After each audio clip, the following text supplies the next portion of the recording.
to order. And good morning, everybody. Sorry for the tardy start here, but we're going. So with that, Senator Hanger, I'm up. you're up. Okay, thank you. Good morning.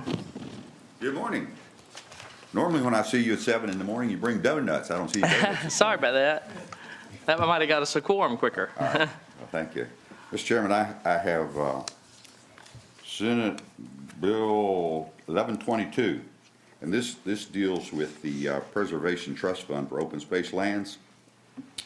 And the intent here, I have a practitioner who deals in a lot of these conservation easements in my area up in the valley, and his focus is on the smaller farms, smaller working farms.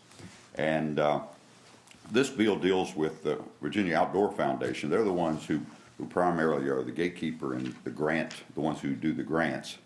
And we were trying to come up with a way that these grants could be facilitated to these private land trusts, private nonprofit land trusts. So when I arrived here with the bill that we'd worked up, the first thing that happened, I got a visit from the Attorney General's office, said my bill was unconstitutional, so that kind of set me back a little bit. And then I got a visit from the Virginia Outdoors Foundation. They said my bill was terrible, they didn't like it.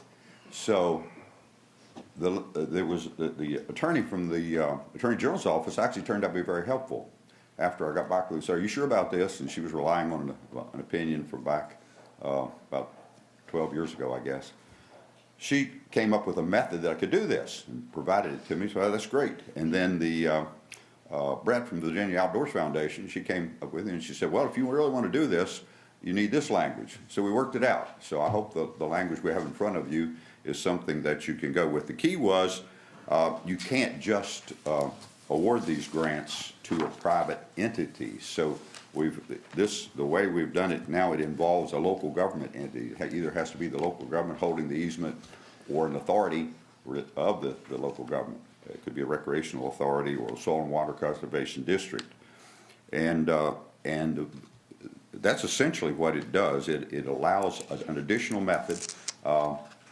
And the Outdoors Foundation, their attitude with it now is, they are the ones, and they're as busy as can be. We keep them very busy with all these conservation easements and all of the responsibilities they have to oversee that. So they said, another hand helping will not hurt them. These private entities have to be accredited, and that's what it does. It allows another opportunity for these private land trusts, or the ones that are working with, and the people that I'm working with right now are well known. They work statewide, and they try to focus more on working farms rather than the large tracts of that type. Thank you. Senator Hanger. Delegate Marshall, you have a question? Yes, Senator Hanger, I'm not familiar with these private land trusts. I know the Outdoor Foundation, but can you explain a little bit more about these private groups? Well, I can tell you the specific one that I'm working with is Conservation Partners, and they do, they are not a gatekeeper function or an easement holder like the Virginia Outdoor Foundation. They don't hold easements. They work with landowners through the process. They reach out to people. They show them what the advantages are of putting their land in conservation easements. They help them with the legal issues, but they don't hold the easements themselves. So that's why, in this instance, the other entities that can hold these easements have to be the accredited ones, and they already do that. But in this instance,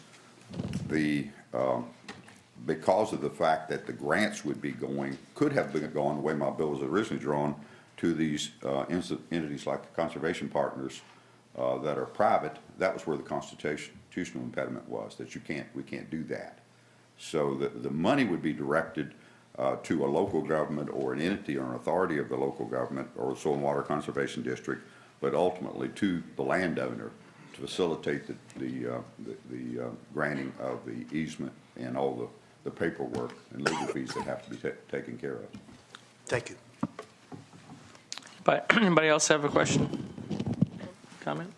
So thank you, Senator Hanger. Anybody in the audience like to speak in favor of House Bill 1122? Please come forward.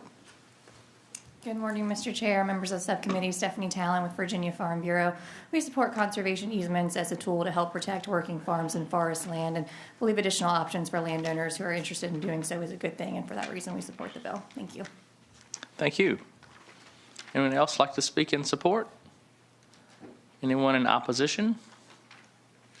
That's always good. Anybody in the queue, Madam Clerk? Okay. What's your pleasure? Move to report. Have a motion to report in second. Any discussion? All in favor, vote on your board, please.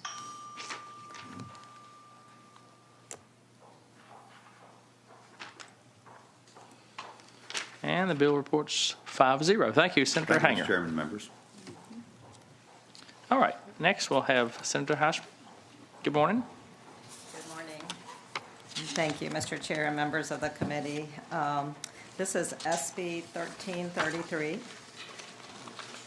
And this bill seeks to ensure that Virginia is able to take advantage of the billions of federal dollars that are now available to support investments in solar and battery storage. So this bill expands the powers and the duties of the Clean Energy Advisory Board, which the General Assembly created in 2019 with unanimous votes.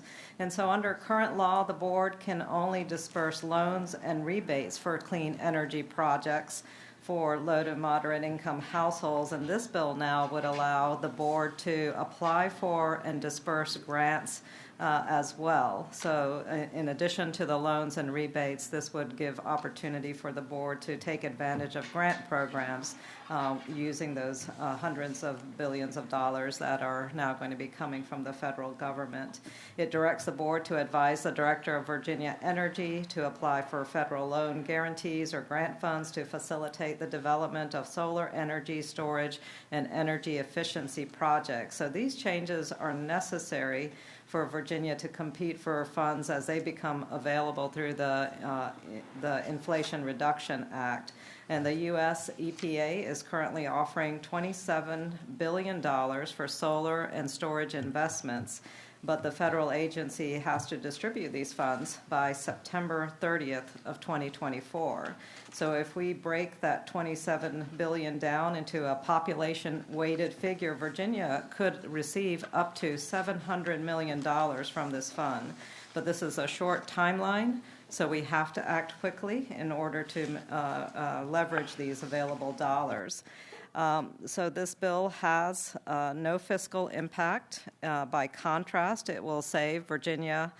It will give Virginia access to the $700 million from the federal government, and this is funding that will greatly help in our efforts to ensure that we can have an effective clean energy transition. And Mr. Chair, if you would indulge, we have a few speakers who would be happy to support the bill. Any questions of committee before we hear from the audience? Okay. Anyone in the audience in support? Please come up, state your agency.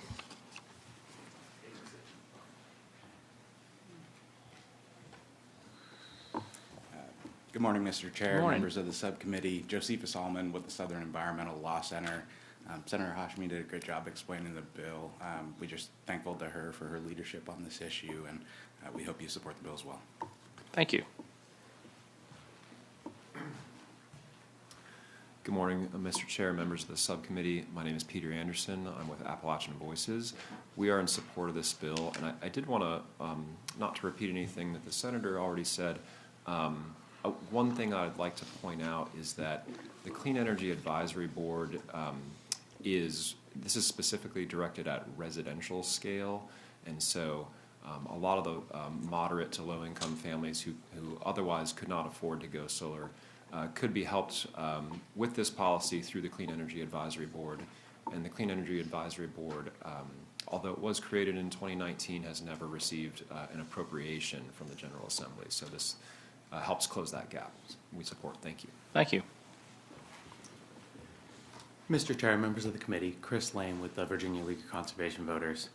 On day one of the General Assembly session, Governor Youngkin addressed this body in the Senate, asking the House and the Senate to rise above partisan politics and to compete to win.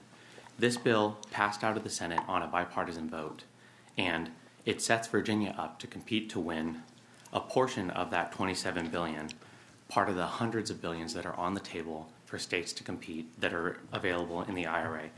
These funds are not set aside for Virginia. It's not tied up with our bow. If our citizens, localities, agencies, nonprofits want a piece of this pie, we are going to have to compete to win them.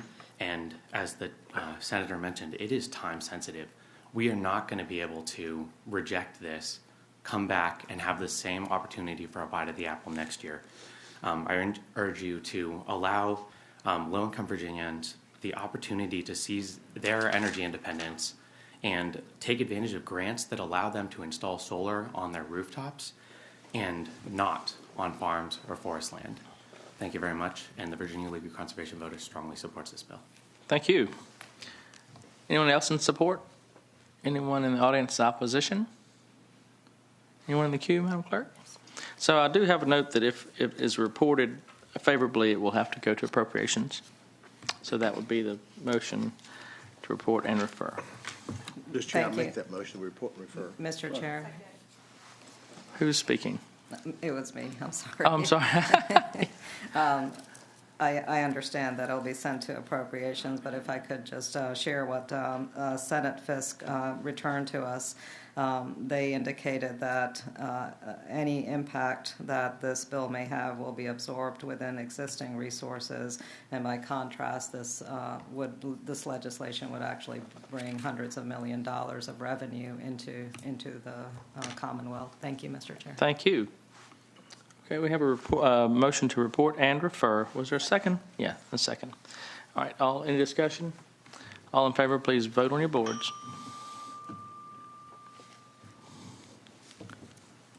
And reports 5-0. Thank you, Mr. Chair. Thank you, Senator Hashmi. Senator Lewis. Good morning. I have Senate Bill 1365, Mr. Chairman. Get me start when ready. Here we go. Material Recovery Facilities, Mr. Chairman, members of the subcommittee, or MRFs, as they're affectionately called. We're not trying to plow any new ground here with this bill. I think what we're trying to do is sort of amplify, clarify what should be everyone's understanding of what existing law is. It takes the definition of MRF, Material Recovery Facility, that already exists in the Virginia Administrative Code, puts it into the actual code at Section 10.1, 1400, and it says that the existing regulatory schemes for those MRFs permitted by the state and the required handling of facility-generated waste, that means what they produce through the process of recovering from the materials, the recycling piece of that, how they handle that, and clarifies that if they're permitted by DEQ, then the DEQ permit controls what they can do with their, where they can take their waste, what they can do with their waste. And if you look, I've got a permit here that part of the permit says what they will do with the recyclable materials that are extracted, and non-recyclable materials will be transported to an approved sanitary landfill for disposal. And what some localities have been doing have been trying to enact an ordinance which directs the MRFs to take their waste to their landfills specifically. And so really it comes down to, fundamentally, I think this is sort of a Dillon rule argument, and the localities obviously are not real thrilled about the Dillon rule, but it is where we are. And so this is just, as I said, clarifying what should be everybody's understanding of existing law. And if you look at the code section, and if you look at the bill on line 275, I think it is, you can see that that existing code provides for a mechanism by which localities can extract themselves from this code section as far as being able to enact an ordinance to direct their waste to certain facilities, certain of their facilities. So there exists a mechanism for that once the MRFs are added to this. So that's the bill, Mr. Chairman. Thank you, Senator Lewis. Anyone have any questions? Delegate Marshall. Good morning, sir. So there's got to be a story behind this bill. And so who brought you the bill and what's the story? My understanding, Delegate Marshall, was I was not involved, but there was an incident, I think it was in Christiansburg, where they attempted to direct by city ordinance where the material recovery facility could direct its end product, byproduct. And of course, that was their municipal landfill. And so, Delegate Marshall. so this is household trash? It's all sorts of things, is my understanding, Mr. Delegate Marshall. Yeah. Okay, thank you. Anyone else have any questions? Okay. Anyone in the audience like to speak in support? Please come forward.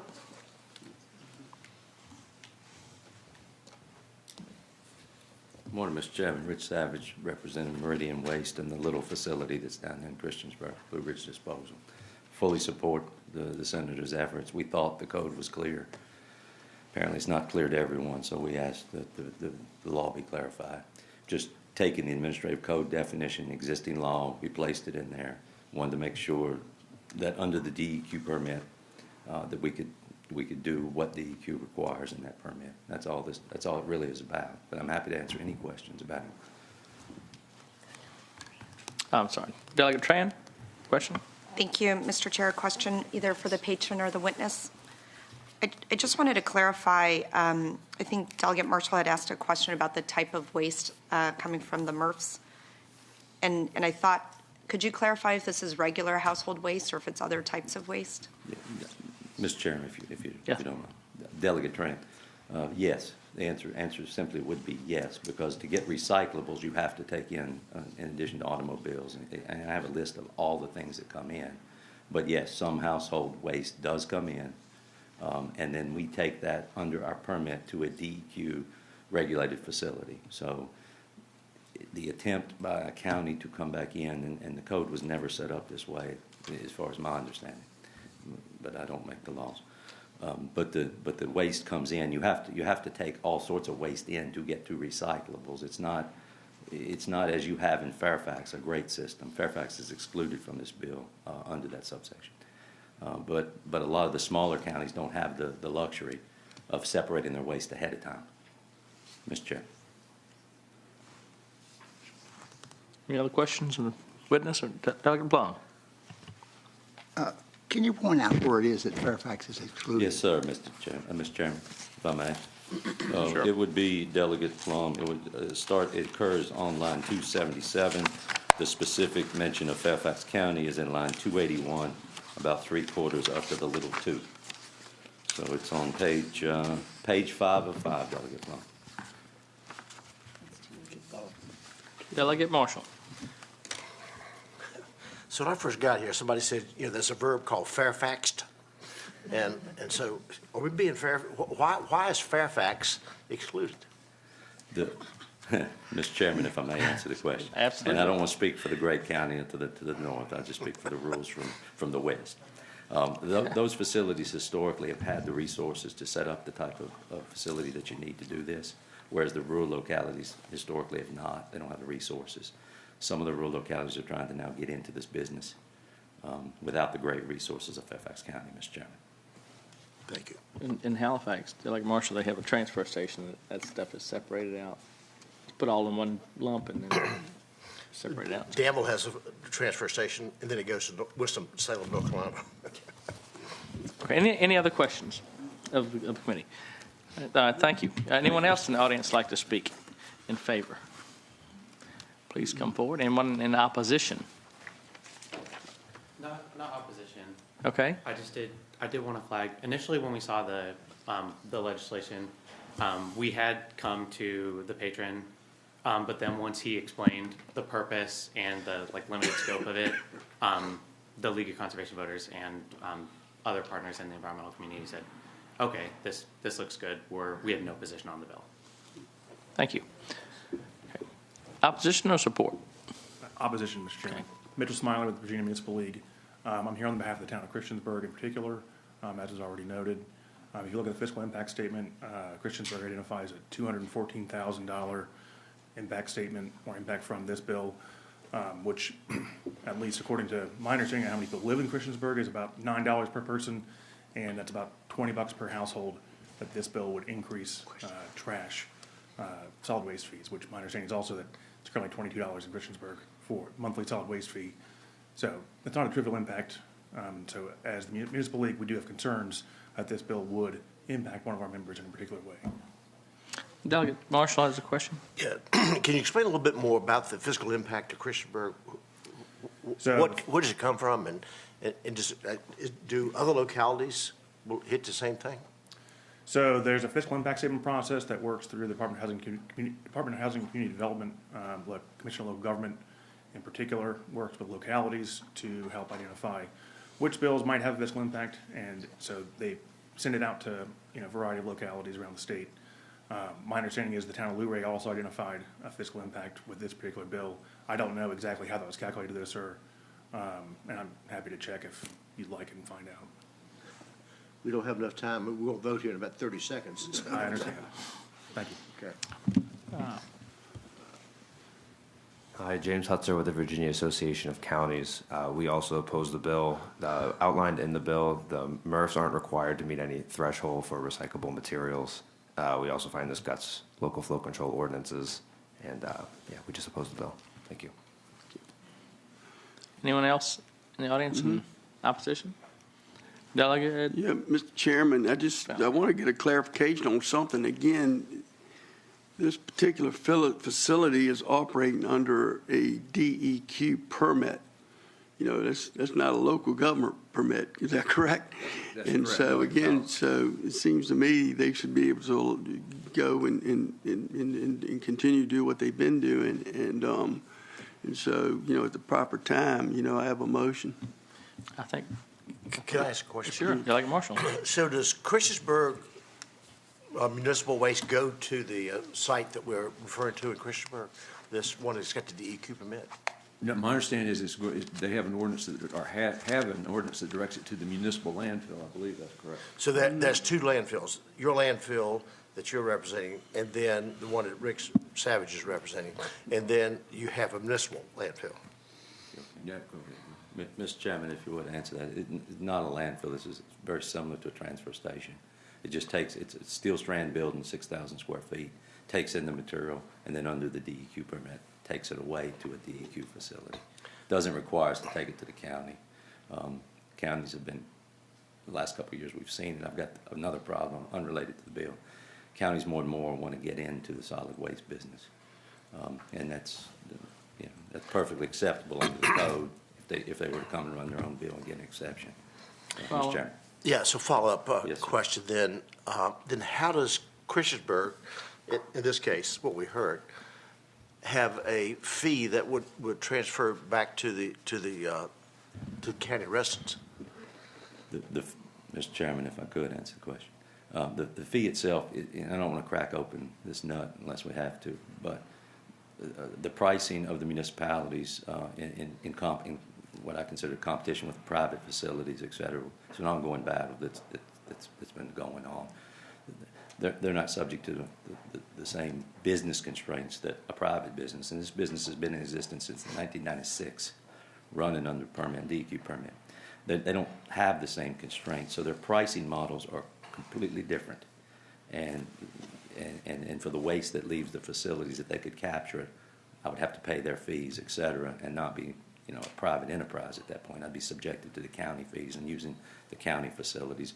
In other words, they recapture the residue out of the facility, Mr. Chairman. Thank you. Delegate Tran, you have a question? Thank you, Mr. Chair. I think I'm a little bit confused, and I would appreciate counsel to help clarify.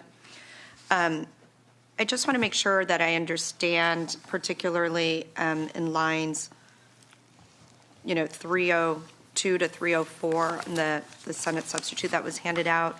So can it, if a MRF existed in your locality,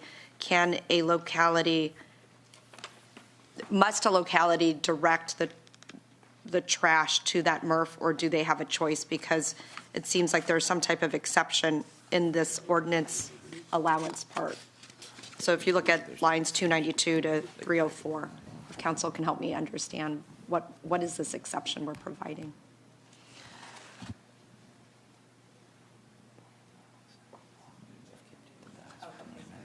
We'll give council a moment to.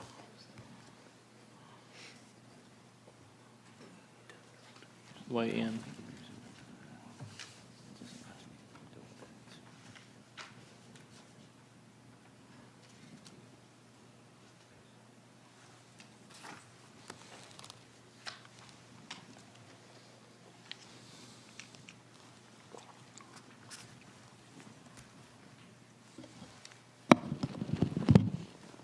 Thank you, Mr. Chairman. Can you restate the question? Yes, let me restate the question. I think I would like to understand, so I see that there are, in this bill, that localities are able to make certain ordinances around trash pickup, and then this bill provides exceptions to the ability of localities to do that. Can you help clarify what that means? So I noticed there are two exceptions in lines 243 to 244, and then 303 to 304. So what are we saying that localities can or cannot do regarding their ordinances and these MRFs?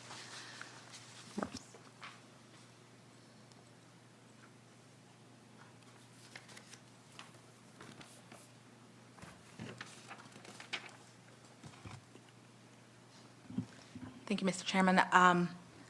We believe this question is probably better served for the patron or the witness. I think, Delegate Tran, we're not, the thrust of the bill is not to direct municipalities as to directing anything towards the MRF itself. It's what the MRF does with the residue after the recycling process that's the issue. And so some localities were by ordinance directing that it go to the county landfill. Okay. And our position is it's permitted by DEQ and should be governed by the DEQ permit.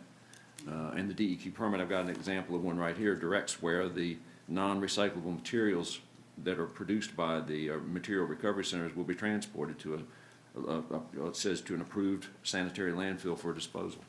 So that's our issue. Yeah. Thank you for that clarification then. Yes. Okay. Delegate Fowler. Have a motion. Love to hear it. Move the report.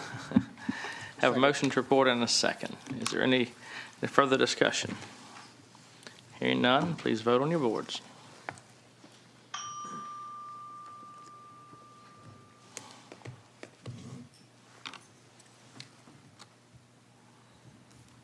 Bill reports on a vote 4-2. Thank you, Thank you, Mr. Lewis. Chairman. Thanks, Subcommittee.